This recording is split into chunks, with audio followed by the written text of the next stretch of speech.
My flesh and my heart may fail, but God is the strength of my heart and my portion forever. Psalm 73-26. By this point, I was exhausted. I had gone through repentance. I had gone through prayer. I had gone through deliverance sessions. I had gone through churches. I had gone through intercessors. I had gone through counseling. And yet the affliction remained. The dreams continued. The torment continued. The exhaustion continued. I was running out of answers. Then my mother called. That phone call surprised me, because if you had asked me at that point whether I trusted my mother, the answer would have been no. I didn't. Not after everything that had happened. Not after the dreams. Not after the abandonment I felt growing up. Not after years of feeling dismissed. Not after the conflicts. Not after the things that had never been addressed.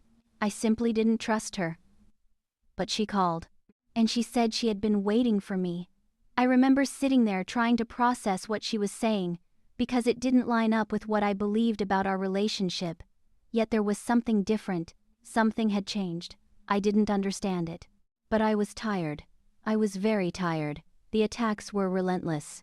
Every time I slept, something was happening. Every time I closed my eyes, I was entering a place I did not understand. I needed help. I needed rest. I needed support. So I packed my things and I left Texas. I came back to Seattle. And for the first time in a very long time, my mother welcomed me. She embraced me. She told me not to worry. She told me to stay. She told me not to pay attention to what everyone else was saying.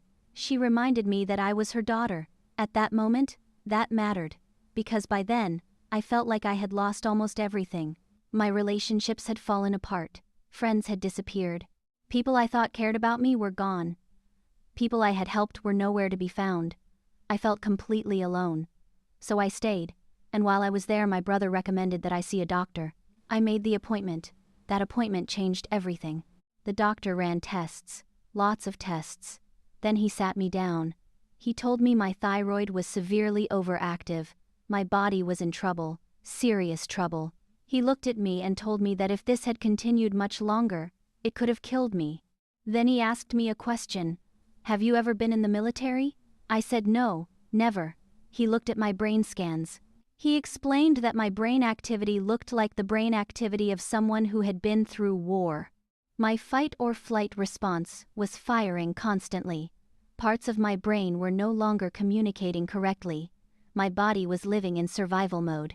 For the first time, somebody could explain why I was constantly anxious, why panic seemed to arrive out of nowhere, why my body felt like it could never rest, why I was always on edge. The diagnosis gave me answers. But it didn't give me all the answers. Because while the medical side explained part of my condition, it didn't explain what was happening when I slept. It didn't explain the dreams. It didn't explain the visions. It didn't explain the torment. It didn't explain the things I was experiencing every time I closed my eyes. And so I found myself standing between two worlds. One was giving me medical explanations, the other was giving me spiritual experiences. And I couldn't separate them. I knew my body was sick. I accepted that. I took the treatment. I followed the doctor's instructions. But I also knew there was another battle taking place. A battle that medicine could not explain. A battle that church people seemed unable to explain. A battle that had followed me across states, across churches, across relationships, and across seasons of my life. And I was determined to understand it. I had already made things right with God through repentance. I had already experienced a release. Now I needed to understand why the battle was still happening. What I did not know was that God was about to begin exposing wounds that had been buried for decades. And before he addressed what was tormenting me in the night, he was going to force me to look at what had happened to me during the day.